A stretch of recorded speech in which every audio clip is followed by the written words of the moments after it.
interesting too, these definitions of when life exists. As I was saying, the knowledge about embryology has been tremendously increased these last few years. And we don't even, the moment of conception, even if moment of conception is very vague, it's a religious term. Interesting, it's also in our constitution. Moment of fertilization is what I think they mean, although they will never use that term. And interestingly, the fertilization moment is not a moment. Let us begin with the birds and the bees. It takes several hours from ejaculation for the sperm to reach the egg. 6, 8, yeah. It takes a few more hours for the sperm to go through the outer wall of the eggs and enter the cell body itself. Another set of hours for it to reach the nuclear membrane. Another set of hours for it to go past the nuclear membrane and for it finally to join with the DNA of the egg cell. And then it takes 2 weeks before they really work together as one set of DNA. For 2 weeks, the two sets of DNA are working in two entirely different things. Anyway, the point being, the moment of fertilization is not a moment. And all of this that I'm telling you about cannot be seen by the human eye or any modern technology. So it's like, you know, pie in the sky, voodoo, and on this basis, they want to stop a bill that is proven over and over again to save women's lives, increase women's rights, etc., etc.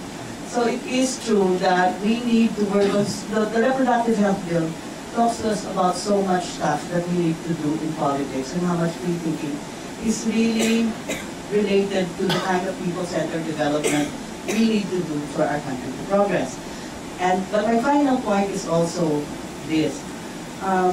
Why am I an agnostic? That's a good question. I'm not an atheist considering I'm a scientist as well. It's also because I teach in the Department of Women and Development Studies in UP, and at the moment I am director of the Center for Women's Studies of UP. And we're supposed to try to have people do gender everywhere. So we need to talk to the geeks, that's that. Natural and physical science fanatics, and the nerds, the social science fanatics, all of whom are socially inept. We know that, right? Okay. In any case, it's not our role to teach them social manners, but we do have to. I also have an understanding because I have degrees in both the social sciences and medical science. My compromise position is that my empiricism is fractured. I call it a fractured empiricism. And that's not my term, it's from Anna Oakley. It's an epistemological position that I teach to my students in feminist research methodology. And she, like me, is a feminist and I help her. And the reason my empiricism is fractured is a little bit something we've been talking about also this afternoon. That empirical science and measurable science is only one layer. And even that science, no matter how we try to be objective, is very much embedded in the culture, in the society, in the way we look at things, which is why you will indeed find books from the 1957 circa, embryology books that say that life begins at fertilization. Although that has been superseded. That's one. So on the one hand, one side of you, most of us understand that good scientific studies are necessary, and oftentimes we need to take real objective positions. Like I would rather use penicillin rather than dirt to cure an infection, right? I need good empirical studies.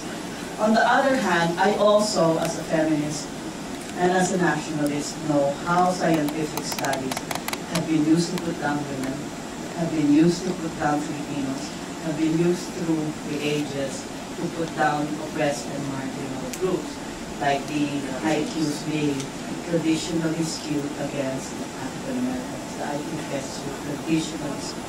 So women and African Americans would really come out stupid in the original. Okay, so my empiricism is fractured. In other words, and this is what a local women's spiritual leader told the indigenous. Maraming katotohanan, kailangan mo pa rin hanapin yung katotohanan na may patotoo. There are many truths, but we must find the truth that is given testimony by the voices of our people.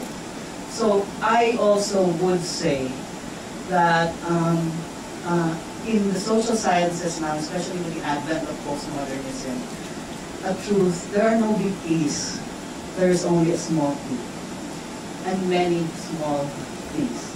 And we need to look at all those and do the real hard work of a favorite Christian term, discernment, in order to put together the scientific data, the social data, what people are telling us to come to adequate social policy or even our own moral decision making.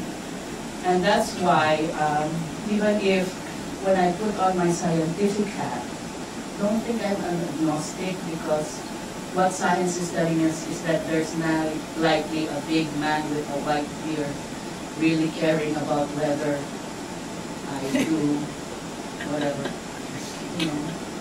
wanting to have a personal relationship with me, in an infantile sort of way.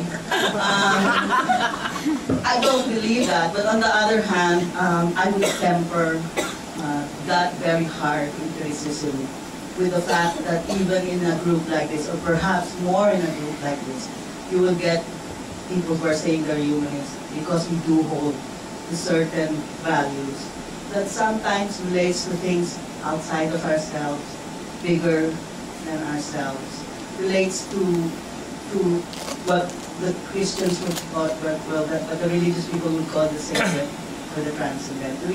We don't want to deny that to ourselves. So I'll just stop there.